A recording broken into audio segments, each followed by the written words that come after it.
From Callaloo Studios in New York City, you are listening to Let's Take It Offline with your host, Kishana Palmer. Hey, Fab Crew. You're listening to Let's Take This Offline, the podcast for everyday leaders. Part inspiration, part sit down, let's have a conversation. Here's where you'll find the real deal about living well and leading well. I'm Kishana Palmer, your host and resident leadership whiz. What happened in the meeting after the meeting? We talk about it all on Let's Take This Offline. Don't forget to subscribe, download, and leave a comment so we can keep the conversation going.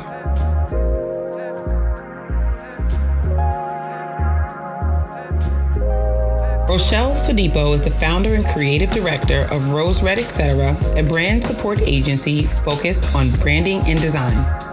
As a consultant and coach, Rochelle partners with executives, entrepreneurs, artists, and influencers to build and cultivate individual and organizational brands across their stages of growth, from startup to scale. She supports clients that range in size from small businesses to multi-million-dollar organizations. A fine artist and educator by training, Rochelle pairs her passion for the aesthetics of art with her expertise in scaffolding and pedagogy to work with clients to understand and refine a brand vision that reflects their core values. Her signature service, Soul Level Branding, leverages the Roseredd, etc. framework to go beyond design by defining, highlighting, and amplifying the personality and value proposition of a brand before curating a complementary visual identity. Rochelle self-identifies as a creative leader. As a designer, she prides herself on using standard tools in non-traditional ways and finds clear connections between what others may see as disparate ideas to create a cohesive vision. Outside of running day-to-day operations for Roseredd, etc., Rochelle teaches tools and tactics to support solo entrepreneurs and other students in understanding how to effectively mix brand theory and creative artistry to drive impact.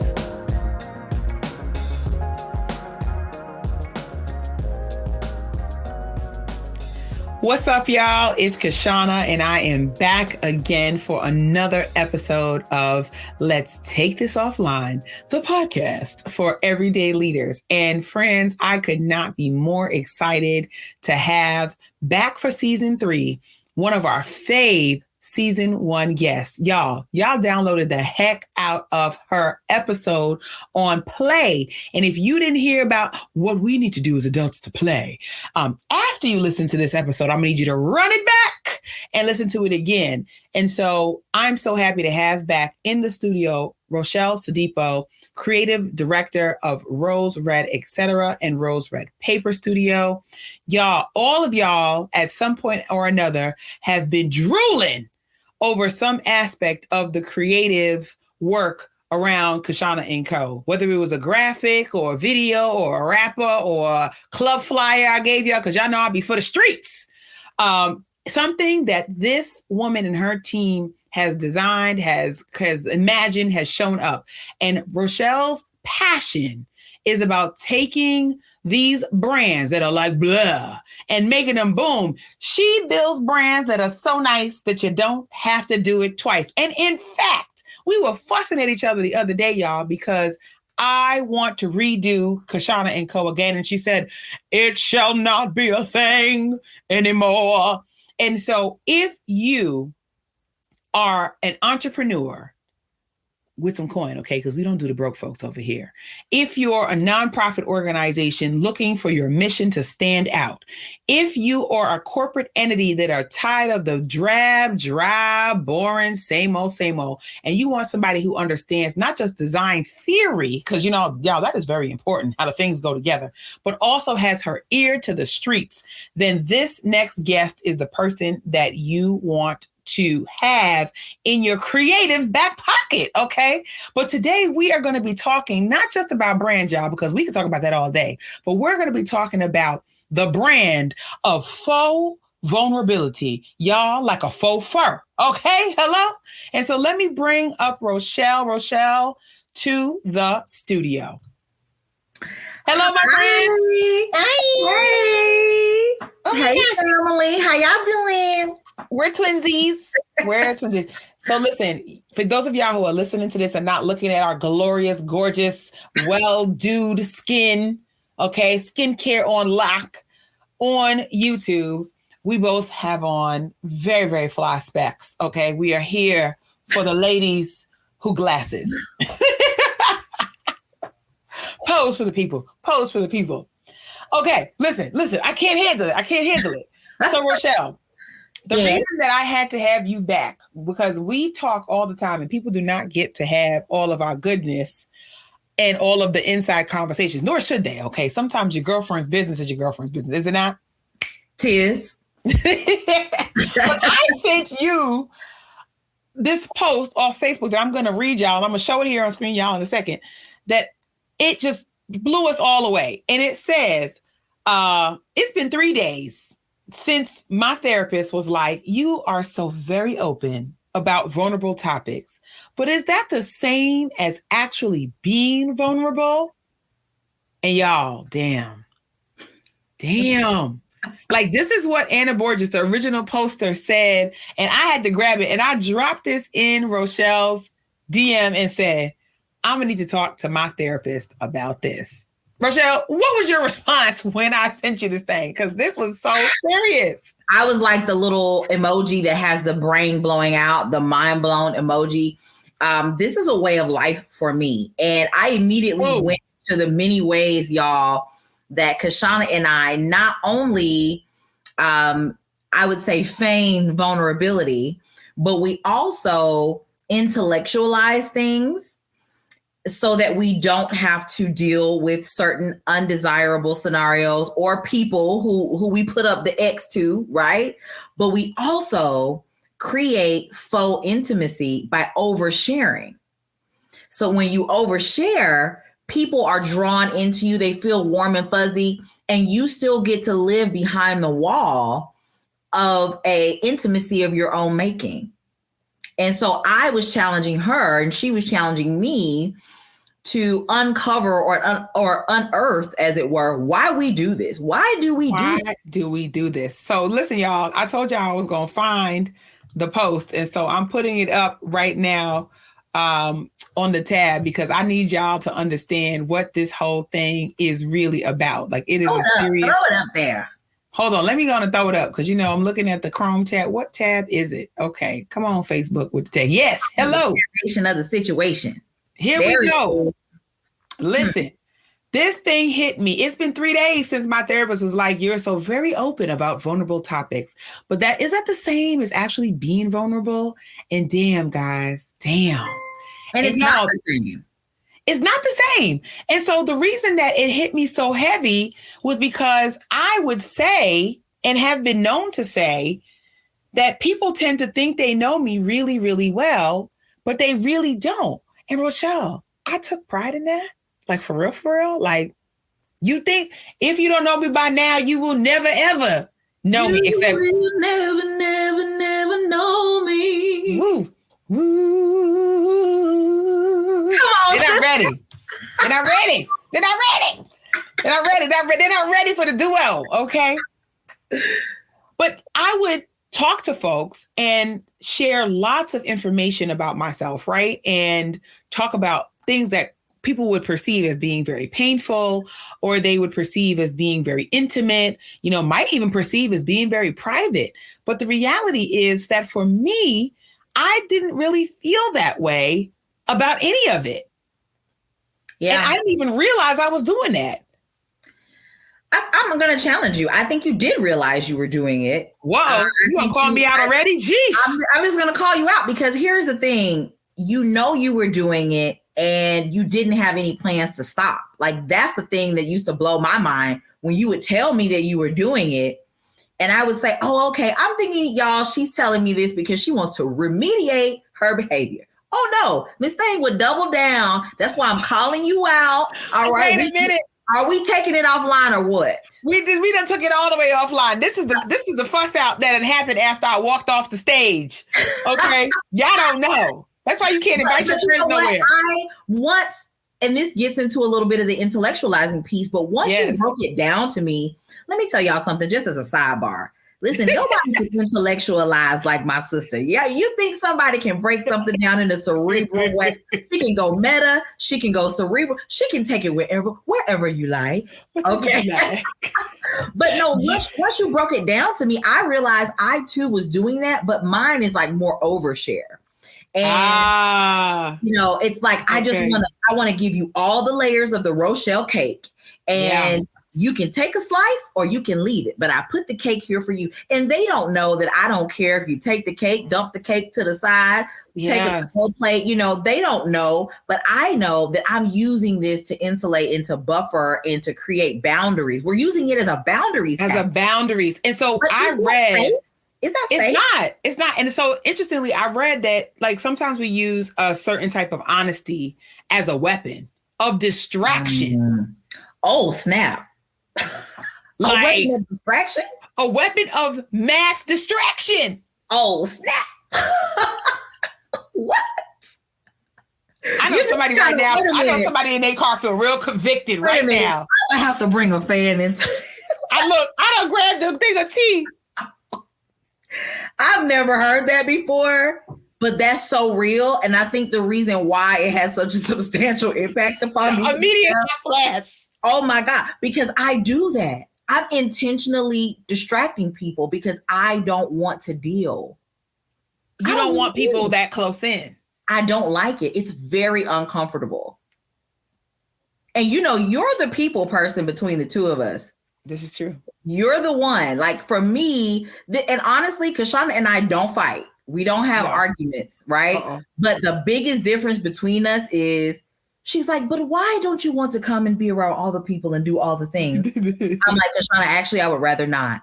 You know what?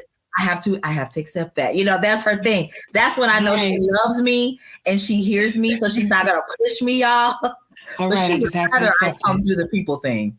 Right. But it's so crazy. Like, so the thing about this, so you talk about, lots of things you experience in your life. You talk about the loss of your mom, and you talk about having to have a double mastectomy, and you've talked about so many different like moments in your life where for many of us that would be like bone crushing and crippling.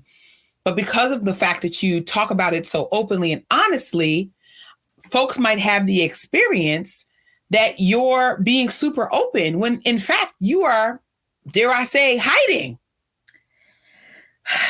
You've called me out. You got me. But why do we do that? Like, and I think about the fact that we're both business owners. We are CEOs of small and growing companies. We have clients that people would envy on our client roster, even as we continue to grow our businesses. And so we're very front and center in the work that we're doing. We have power of personality, right? So folks want to know and understand who we are as people, and we kind of love it and sort of hate it. So we're both open, but hiding? I have to tell you that this really cuts to the quick, because I think the hiding has to do a lot with the fact that as Black women, I don't think it's the spaces that we occupy are not always very permissive spaces. Yes. And I hate to say this, but I don't think that we always create a safe space for each other because of some of the traumas that we have endured being in the spaces and places that we've had to navigate in this country, in this world. And we don't always make it easy to be vulnerable with one another. And so I think hiding in plain sight doesn't create the tension wherein people don't feel comfortable around you because you're cold and distant. So we've learned this behavior of hiding in plain sight because that means we won't create rift or discord or friction with one another or even our clients, but we still get to preserve ourselves. And I think the ideal situation, and maybe you could speak more to this because, again, of the two of us, you are the one who is doing more interfacing with people.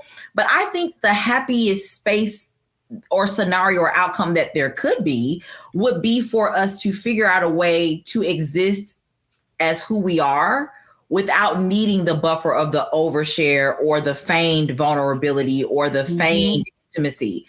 I think that's the best outcome, but I just don't know the trajectory or like the path that we would need to be on to get there. What are your thoughts about how to deal with that as somebody who is always kind of like interacting with people and giving of yourself in that way. How does that land on you? I mean, first of all, I didn't really realize, I knew I do it, but I didn't realize that's how deep seated that was. And I definitely did have to circle back to my therapist. So I have thoughts because the reality is that when you have a big personality, I think there's an expectation that you're going to share more, that you're going to be more. People, remark about, how open I am or how honest I am or how real I seem.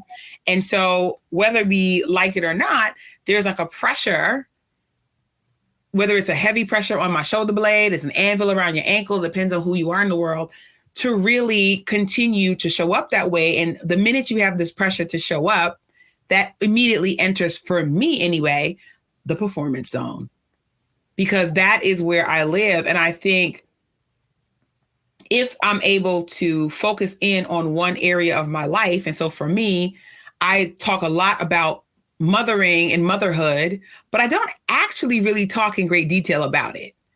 So I think the cheat code is, if you really listen in, I don't know if most people know my kid's name. I'm not really sure they know anything about the child other than I call her the queen age. And when she was little, I called her Shorty. That was basically it. And I would, even here and again, tell tales about some of the shenanigans and chicanery that children do. But I don't know if I dug into or have ever dug into truly how painful it has been, for example, to be a single mother, particularly when I did not choose it, or the choices that I made, because for many years I was surviving with this kid. No, I wasn't homeless. No, I wasn't at risk of being homeless, because thank God for my mom and my daddy and my grandma, there's places for me to go. So I wasn't at risk of being unhoused, right? I wasn't at risk of not having food to eat, because there's nobody in the Palmer clan who's going to let me go a day without no rundown, okay? They're going to be some kind of greenery and some kind of yam on a plate put before me. So I'm not worried about that. And yet I felt like, and had the real-time experience of constantly being in survival mode with this heightened level of stress, that every decision that I made was going to be a make or break decision for me and this kid. And even the other day we were talking about that. Why do we not want to share the pain? I think, okay, let me retract my question. Sure. And offer commentary. Yeah. I don't believe that we really want people to see the fact that we have pain. I think that we don't want people to identify with that portion of us. We would rather people identify with the more palatable side, which is, the uplifting side, the encouraging side, the motivational side, the inspirational side, the hard worker, the snazzy dresser. We want people to perceive. We're trying to control perception. You know what? I think we're being manipulative. Yeah. I think we're being manipulative. Say more on that. So, because I feel like, do we start out with the manipulative idea, or do we start out with a protective idea and we realize it's a tangle web we weave when we first get out to try to not deceive? That could be it. But ultimately, I know I want to control their perceptions, right? Because that's what branding and marketing is. And if we're on the socials, a lot of us are making these connections through the internet. Look at you and I. And I think the reason why you and I, first of all, we were clearly sisters born to different families. Correct. That's clear, right? God did that. But I don't think it's a coincidence that you and I were going through our own personal traumas and transformations at the same time. So the veneer was not there. Yeah. We just didn't have any type of insulation. We were primed for connection because we weren't doing that. So I think it's much more difficult. And I know I've told you recently in the past 6 to 8 months that several people have said you are very hard to get next to, Rochelle. You're very hard to get next to.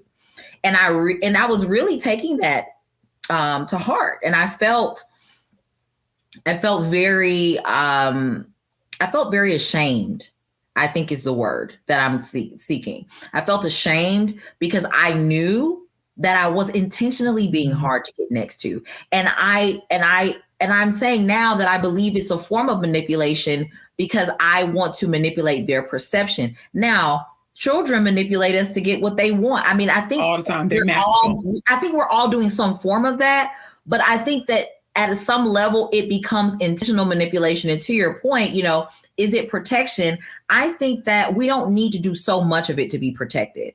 How many books do we read about boundaries? How, you know, therapy, life coaching, we know about boundaries. We could put boundaries in place, but I think at some point your boundaries already exist. You don't need any additional protection. Mm-hmm. And you start manipulating people because you want them to do what you want them to do. And I think we should admit that to ourselves, because I think that that's part of the healing. That's part of the journey. I love that. I think that, you know, and thinking about like where we hide behind our truths, right? Or how much we're going to share, or we live in one aspect of sharing so that we don't have to share in the others. The flip side of that, and I've been guilty of both, is oversharing. And so that is when you just have verbal diarrhea. How many times, I don't know if it happens to you that often, but it happens to me all the time where I'm like, why did I tell them all that? Oh my God, I just met them. Jesus Lord. Like I've done that on dates. I've done that in business situations. I've done that with people who I thought were going to be my friend. I mean, I literally have been like, yeah, maybe I should not have released that information at that time. And I don't know if telling people more than definitely the definition of TMI was actually that helpful in creating connections for me. Like, I don't know if it was that helpful in that connective tissue, you know, from your description about like the veneers being off when it came to how you and I came to be friends.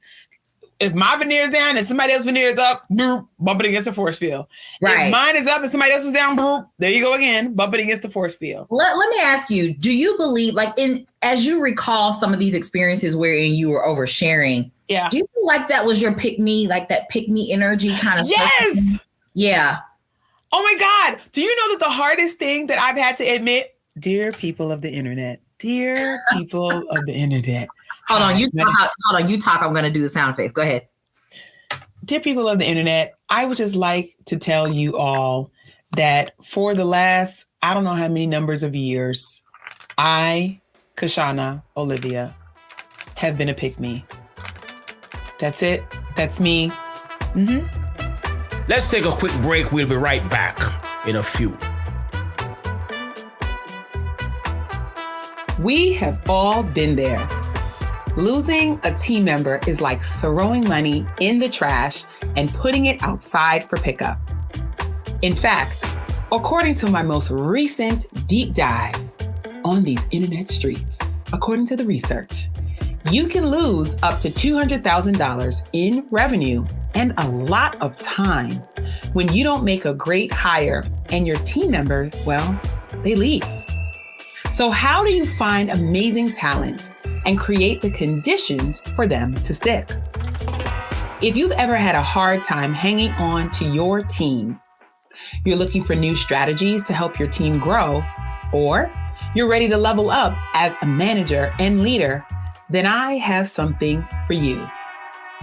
Sticky Teams, a private podcast just for everyday leaders, people managers, business owners, and folks who are looking to do talent management right so that you can recruit, retain, and develop great employees. I'm going to help you keep them engaged and make sure all of this aligns with the strategy and goals of your organization. The days of hiring and firing, of finding them and losing them are gone. Dig on in to Sticky Teams over at kashanaco.com.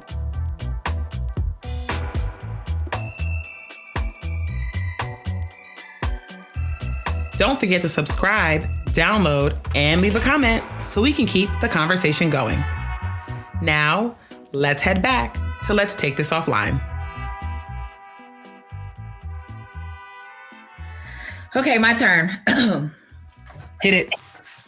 Dear people of the internet, I, Rochelle Sodipo, would like to admit that I don't give a damn about whether or not you pick me.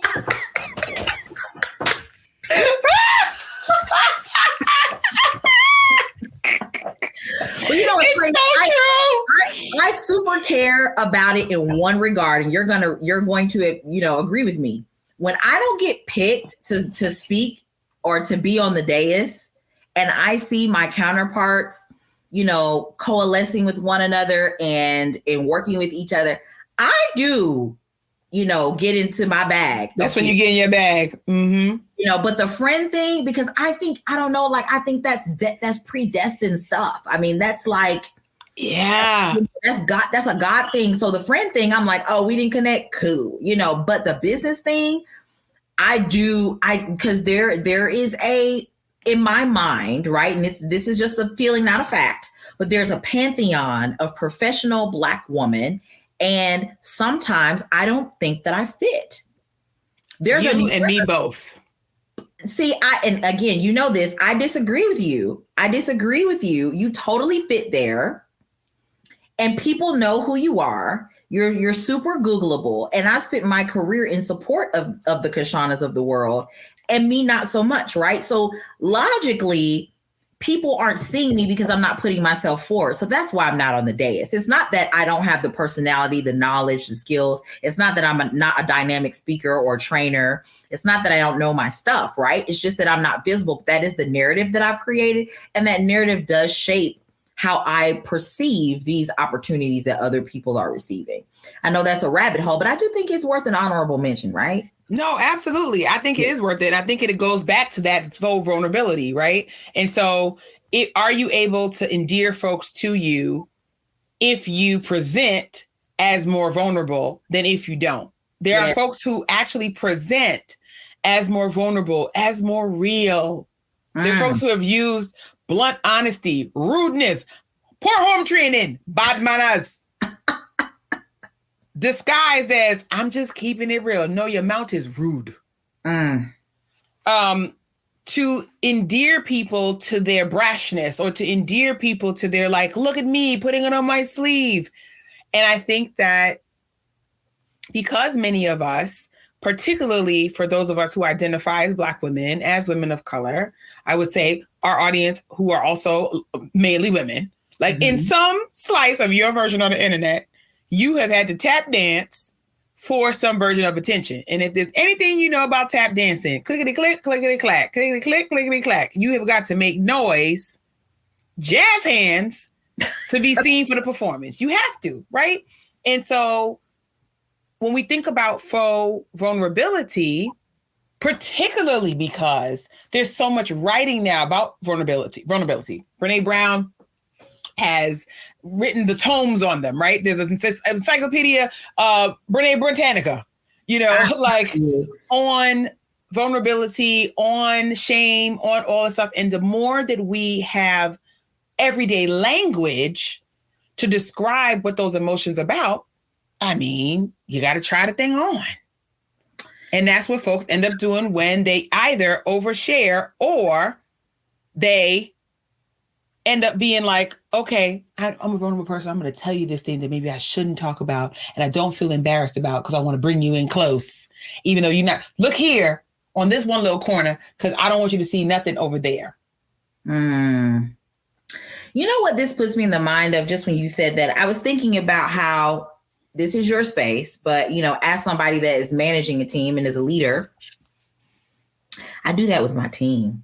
You do? Yeah. Y'all, turn the volume up, lean in for the juice. I do that with my team all the time. Okay, guys, it's, this is what I did. I was in your seat. I was in your position. These are the experiences that I had. Mm-hmm. And meanwhile, I'm doing all manner of things with my right hand, but the left hand is distracting you because I don't really want you to see that I am struggling right now as your leader.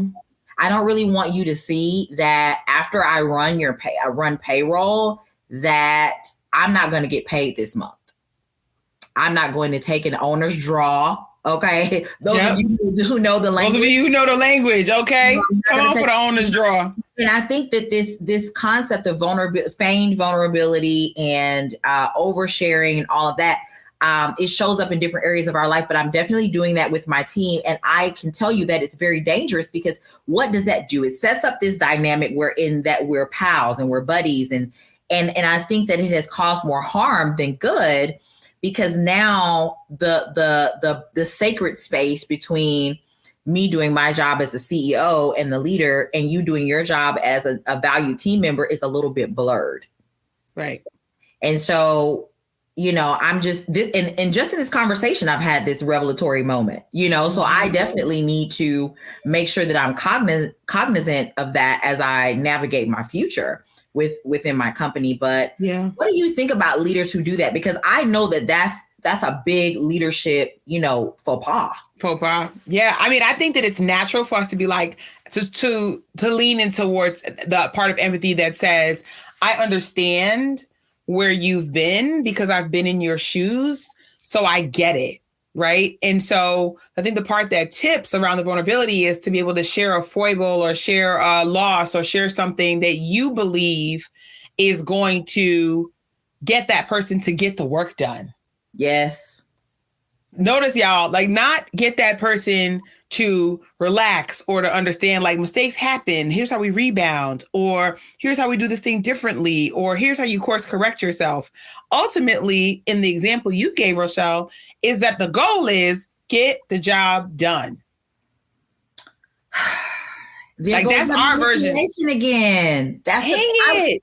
I'm manipulating them into doing what I want them to do. I do want them to be happy, healthy, and whole. I do. I promise you I do. Yes, of course. I go to great lengths to make sure that they feel that way. Yes, you do. But ultimately, I just want you to do your job for me, please, so that I don't have to stop and try to pick up some pieces, the disparate pieces of your, effort, like the effort you had on Monday, the half of effort you had last week on Wednesday. I don't want to have to, I just don't want to have to do that. So please, maybe this story, maybe my foible, right, can motivate you to do what the hell I asked you to do. Ooh, hello. What does that make me? It makes you human. It makes you human, and it makes you getting to decide to make different choices about how you leverage good storytelling, which is what you're in the business of doing, good storytelling, to motivate folks to an end. Here's where it goes left. It's not even at work. Y'all, it's on these internet streets. It's in the wild, wild west, the alleyways and the byways, where folks tap their virtual mic and say, here's the tragic thing that has happened to me. No one asked me, but I wanted to be able to share with all of you this tragic story with no call to action at the end anyway, just sharing. Hope you don't mind. Go back to your regularly scheduled business. Why is that so prevalent right now? Okay, so let me just put on my brand strategist hat, right? Everybody. So let's talk about, I love to talk about what's happening in the 21st century versus, the hundreds of years before now. We are constantly inundated with information. Everybody Absolutely. Is constantly consuming copious amounts of information. And what have we been talking about nonstop for the past 5.5 to 6 years? Personal brand, personal brand, personal brand. We have all taken story brand course, or we have read the book. And I think people have co-opted those strategies and don't know how to turn it off, frankly. And they think because they're couching it in such a way as to put together a narrative that is compelling, because you don't need to put a call to action there, because that story is actually a breadcrumb. Because think about what you do. You read that story and now you pay attention to that person. After that story, you know what you go do? You hit the follow. That's right. You like it. You share a little bit of your own experience. You send them a direct message.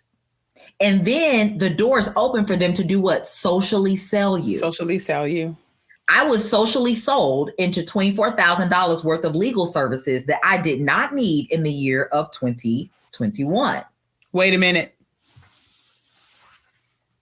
Through the faux vulnerability vortex. Child, yes. I done created, how many words I done created yet now? Because y'all know I will make up a word. You're going to have to get the transcript of this and then just start weaving these keywords into the rest of your, stuff, because some of the things you come up with, chef's kiss. I mean, like, it's the vortex, right? You thought you were on the landing pad to go one place, and then warp speed, you're someplace else. You're in someplace else. You're in someplace else. And to be clear, let me say this. The person who socially sold me this, it's not like, I don't think there was any malicious intent, right? Like, I don't think this person was like, yeah, now I've got her. You know, I think that they were doing what everybody else does. But because I felt so ashamed that I had not yet done these things for my business. I felt so... I wondered if this person was going to go share with other people that they knew who are in our circle that, oh my God, Rochelle owns this agency. And for all this time, she didn't have this protected and she didn't have this edited and she didn't have this reviewed. And so I created some narratives and some assumptions. And so this person didn't have to do a whole lot.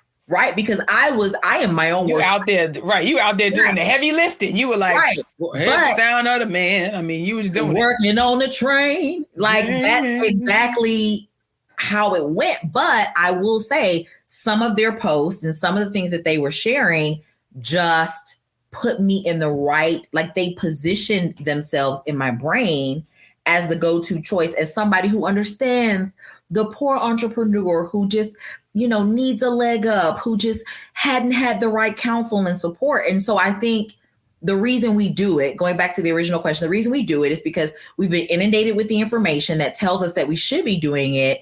And then once you get results from that stuff, it's like crack. You're like, it is like crack. Right. Like literally talking about personal brand. Well, first of all, I have thoughts about what my personal brand is. If you were to describe, because I can describe yours. If you were to describe my personal brand, like what am I about? Not the company. If you said Kashana, the person is about the following, what would it be? I would say enjoying life to the fullest. I would say being incredibly genuine and expressive. I would agree. I would say being fashion and trend forward with 3 shades of class. Come on, classy. I would say all about the deep and unabating love of her family and friends. Oh, I like her. I should want to meet her. Right. That's who you actually are. That's not, this is not a performance. That's actually, thank God. Yeah. And yet there's the manipulation that I have to really be mindful of in that example you gave, because I'm about to break you down. I don't think I'm leaving you off the hook. Is that I have to be careful that in that genuineness, in that love of family and friends, in that making people feel like family, that I don't invite in relationships that I really don't have any intention of fostering. Girl, you're gonna make me take my ponytail down. Wait a minute. That's so real. That's so real. Because I gotta be careful. You can't be that person all the time, but that's how people perceive you. Because again, you're not sharing the pains. You're not sharing the slings and arrows that you've had to suffer. And so therefore people are like, oh, I want some of that energy. What makes her this way all the time? But people don't really know that, yes, you are all those things, but on the back end, you have to recharge. On the back end, you're constantly thinking about all of these things.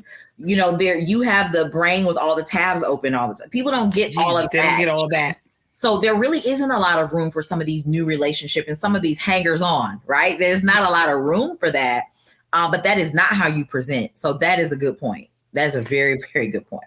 Now, so interesting. Now, you, in your personal brand, if I had to describe, you gave me 4 things, right? Yes. If I had to describe it, I would say it's like an artichoke.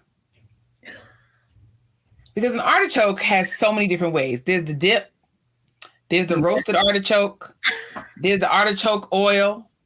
There's the artichoke baked with the cheese on it. When you put the Parmesan and so forth, you just scoop it out, right? You broil it. You can't fry it, though. But an artichoke is complex. It's gorgeous to look at. You kind of don't know where to start.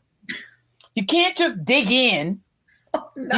You gotta be delicate with the sage. And then it's decadent in so many different ways. And so you present as super complex, and yet, unlike me, y'all, you just as down home and as I like these 5 simple things as can be. You got a uniform. Listen, y'all, Rochelle uniform. She's not doing it today, y'all. For those of y'all listening, she wearing black, but she normally wears red every day. But I want y'all to know, 2 years ago, one day she called me like, "That's it. I'm giving away all my clothes, and I'm going to have a capsule wardrobe. It's going to have 9 black pieces in it because I do not have time to be thinking about getting dressed. That's a decision diet, y'all. For those of y'all who haven't heard the episode, I'm taking a decision diet. Okay, that's a decision diet, and I am doing that. So she's like, so appears to be so comfortable. You can't get close. She's like the artist that people are like, now where did that artist live again? And then the work just appears magically in a gallery. And they're like, oh, Rochelle was here 5 minutes ago, but she's gone now. Back to her cave. My face hurts. Where she had simple hummus with 97 ingredients. I just want you to know. There's a complexity and a simplicity at the same time, which is why you got that experience that folks had and they can't get close because they want to get close. They're like, I'm so close. And then I got there and it was a force field. What is it? And at the same time, then she is so darn smart. Her personal brand is like, let me take the most disparate ideas that y'all didn't know you were thinking about, bring them all together, and now you are going to shop at these really high-end design stores for furniture that you didn't think you needed because it definitely relates to your brand. I just want you to know. So you're able to bring different things together. And then, y'all, she's where if you ever heard me talk about a polka dot, I did not make that up. I got that from Rochelle, where if you ain't in the polka dot, and for those of y'all who do not have polka dots, I'm not talking about the large polka dots that clowns wear. I'm talking about the tiny polka dots that can barely be seen on good fabric, okay? That's who she cares about. Everybody else, you might bleed into the white parts of the black polka dot, but I just want you to know, you never making it into the black. And so you're in your brand, in your personal brand, you have both that like, there's a chance for me to get into the black. But at the same time, you're never gonna make it. Never gonna make it. So there's an allure there, right? So your brand is alluring to me, right? So it's decadent and it's complex, but it's so simple when you break it down. And it's alluring and you want to get close, but you can't get too close. So you want to be next to it. So you just essentially create, and I've seen this, fangirls, boys and thems and theys all over the place who don't want to come too close. They're just going to watch you like stalkers from across the street. That's exactly what, I mean, my face hurts because I'm smiling. Because I feel so honored that you see me that way. Because I hold Kashana in such high esteem and such high regard. So the way that you see me makes my soul just jump for joy. But also I'm smiling because I'm a little embarrassed at how dead on the money. But it's like it's not intentional. I mean, this is just is just who I am. And I think, man, this is the problem. And I tell Kashana all the time, people will come and say, oh, yeah, I was talking to such and such, and I was at the movies, and then there was a discussion about art, and your name came up. But the people never say it to me. It's wild. I don't know why. I mean, well, now I do know why, right? That's why it's and the polka dot. I always say my circle is the size of a polka dot. It's tiny. It's small. Because I don't have the capacity to do, large. I don't have enough love. I don't have enough bandwidth. It takes Kashana to really break down the different types of love. I don't have it. I don't have it. But I think you bringing that to my attention, though, does make me meter and measure my desires. Mm-hmm, mm-hmm. Sometimes I think we are not honest with ourselves in terms of what we say we want versus who we are willing to be. So we've been a fake fur to ourselves. Man. Wait a minute. Straight up Target faux fur accessories department. Super nice and it'll last your lifetime if you take care of it. However, fake. Yeah. And so like me saying before, I mean, this is, I love this because we're solving in real time, right? So before I was saying, I experience pain when I'm not invited to be on the dais. I experience pain when I'm not included. But the reality is I'm not willing to be shiny enough and present enough in those spaces in order to receive that invitation. All of the speaking engagements and stuff like that have come very organically, but they've been a lot of word of mouth, a lot of recommendations. And it hasn't been because I'm the shiniest penny, as one of our friends would say, right?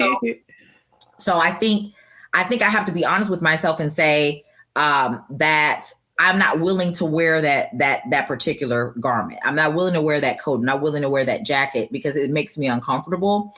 And I need to adjust my expectations with the level of access that I'm willing to grant people. So, if I'm still going to put up, if I'm going to have the boundary of the overshare and the feigned vulnerability, then I have to recognize that some people don't resonate with that. And that's repulsive to some people. Mm-hmm, and I have to be okay with that. Because if I want other results, I have to do other things. And I can just say here clearly, I'm not willing to do that. That is so real. And I think that's the important part. Like, if y'all are not catching this part in the conversation, it's that you have got to have a degree of self-awareness so that you can recognize where a behavior that you have, particularly as a leader, is stemming from.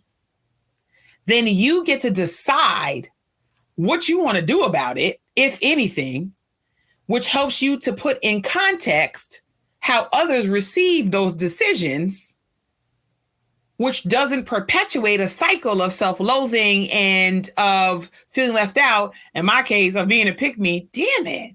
Every time I say it out loud, and I'm cute too. So cute for that foolishness. Oh, you're beautiful. Like, oh, but you could be a pick-me in business and your personal life and your friendships and your love life with your family, just all over the place, just begging to be chosen. Won't you be upset if you're not chosen and then don't understand why because of your lack of introspection? That's right. So if you don't understand why you're not being chosen and you don't understand that you're seeking, you're a pick-me person, I think you're super lost. I think the awareness that you have that pick-me energy, will at least help you shepherd yourself back onto a path that's more realistic for you. But absolutely. Let me ask you this. Where do you think Sure. introspection, what role does introspection play in your life specifically? And then how do you think people can use introspection as like a routinization tool? So I love that question. So for me, introspection is a critical component to being present. Okay. And because I operate at 100 miles an hour, that I'm always on the go, and futuristic. For those of y'all who know, I'm a Clifton strength coach. So y'all know I'm always talking about strengths. But for me, because futuristic is my number two, it's number two, number three. No, my number three, out of my top 5 strengths, I'm always looking at the horizon. And so because my mind is already at the horizon, I'm at great risk of not enjoying what's happening right here in the here and now. So introspection for me is a look back tool because otherwise I'm going to miss it. My eyes are already on what's next. I'm not barely paying attention to what's now. So I have to pay attention to what happened. And I do that in a fashion that allows me, sometimes I'm a beat late, but it allows me to be able to go, how did that happen? What part did I play in that? Who do I hold accountable beyond myself, if anybody? What do I need to make amends? What did I do well? So that I'm able to make decisions for those decisions that I got to make that are further out that I already have my eye on. So to routinize that is really getting into whatever environment allows you to be able to slow down just a little bit. The other day, literally a couple of days ago, I had to take a business call, but I had been sitting at my desk for 6 hours. I mean, I stood up. I have a sit-stand desk, y'all. So I stood up and I went to the bathroom and stuff. Don't worry, y'all. But I had been at my desk for probably about 6 hours. And I was burnt, I was tired. I wanted to take a nap. And I'm not a daytime napper. I've decided that I don't even know why I bother to say that because I never take a nap in the daytime. And when I do, I have nightmares. It's terrible. What I needed was fresh air. And so I went for a 45-minute walk and I was on the phone taking another call, but I was walking briskly, almost out of breath. And I felt so refreshed. Now, I probably would have felt even more refreshed if I was not on the phone, but I also would not have walked for 45 minutes, y'all. I'm not going to lie to y'all. It'd have been 15 minutes and I came back home. So that phone call kept me going. But it just allowed me to be able, once I got off the phone, to walk another 10 minutes and just reflect on what was happening. So whatever you need to do to move yourself into the environment that gives you the space to think, to me, helps you to get into that routine. It could be the shower, which is my other place. It could be your breakfast time and making your coffee. You don't talk to anybody until you have your ritual of putting your stuff into the coffee maker and the coffee maker into the cup and the cup into the, whatever your thing is, Rochelle. I think that is how you get into that routine, if you will, of taking the opportunity to be able to just take a step back and to just be introspective. And we don't allow ourselves the gift of introspection because we are afraid of what's in there. Okay. Yeah, because we know that we haven't cleaned the baseboards. We haven't taken out the trash. We haven't flipped the mattress. We know we have not done that deep cleaning. And I think some of us have years of buildup. That's right. You know, and so to confront that means, because it's not enough to just know that you have an ailment, right? Whether that's a spiritual ailment or a physical ailment or a mental ailment. It's not enough to just know that, but you have to be willing to confront what you did to get there. Now, some of us is genetic, some of us is environmental. Some of us, though, it's the kind where we did it to ourselves, right? To ourselves. Talk about it. So, and I think that the reason we don't like to confront it is just because we just aren't prepared to do what's necessary to turn that ship around or to remediate our behavior. So I know that there's a time limit on this podcast. I want to be invited back because I have another concept that's going to stretch this out. Listen, y'all, we either going to do it on the podcast or we going to do it on my weekly show. Cause that's one or the other, we getting this thing on, but the podcast is where you need to be. I'm just letting you know. So listen, y'all, Rochelle and I talk every day and we work all the time.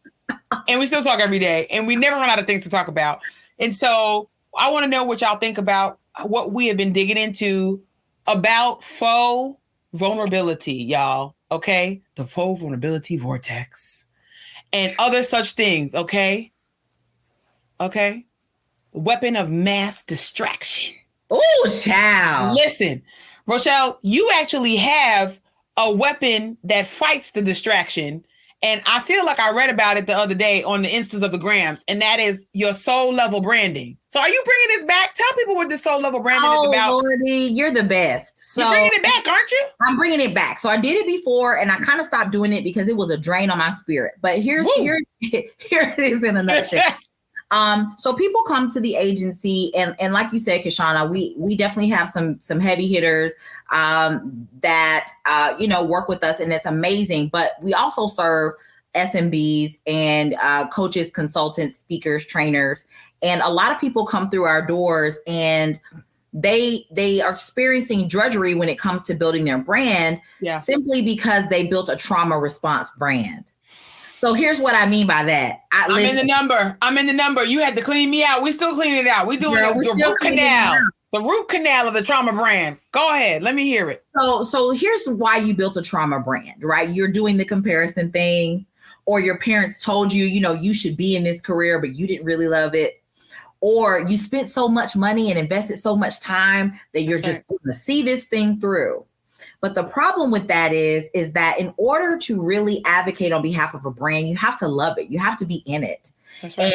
And branding is just the practice of honoring and upholding the reputation, which is the brand. Okay. And then brand identity, which is the fun part that we all love. Just so y'all know, Kashana really loves brand identity.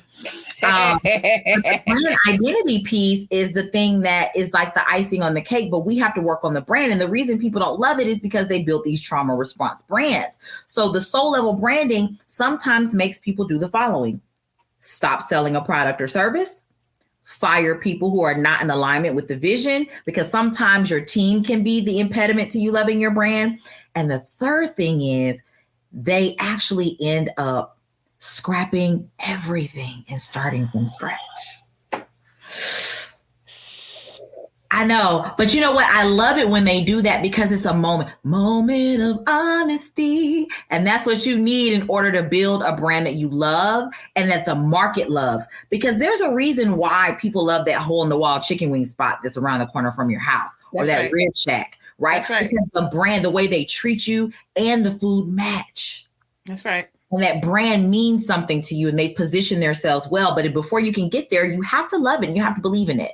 And so that's why I'm bringing soul level branding back, because I think that creatives and clients need to get back together and start enjoying being with each other again. I love that. Listen, y'all, Rochelle has soul level branding, Canva Cadabra, for those of y'all who are in there taking these templates and just changing the color of the top line and being like, voila, we don't like it.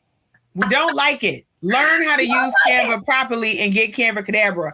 Look in the show notes and click on every damn link and just buy everything she has and stop trying to ask me who did my stuff. She did it. Okay. Thank you very much. That is my TED Talk. No.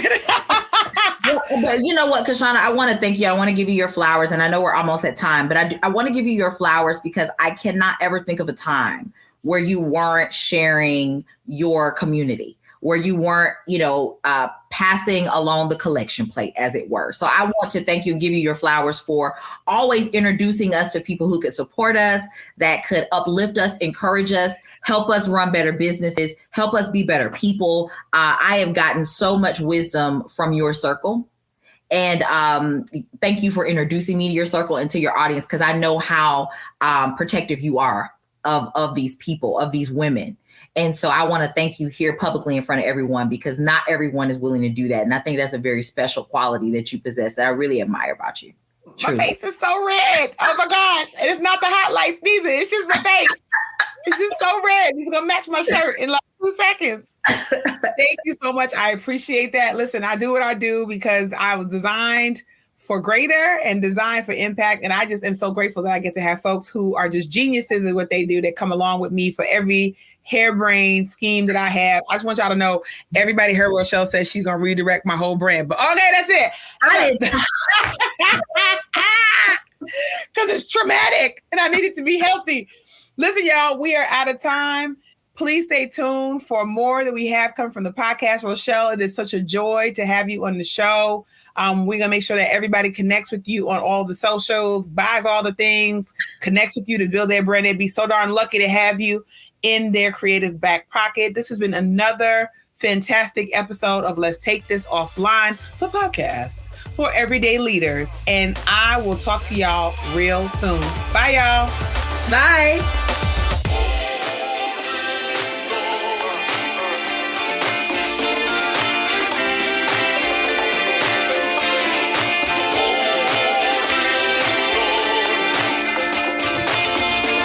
Like what you heard and need a little bit more of this in your life? Well, I want you to head on over to Kish Camp, my virtual camp for stressed out managers who are looking to manage people better and lead with confidence. You can head over to Kish Camp at www.kishcamp.co.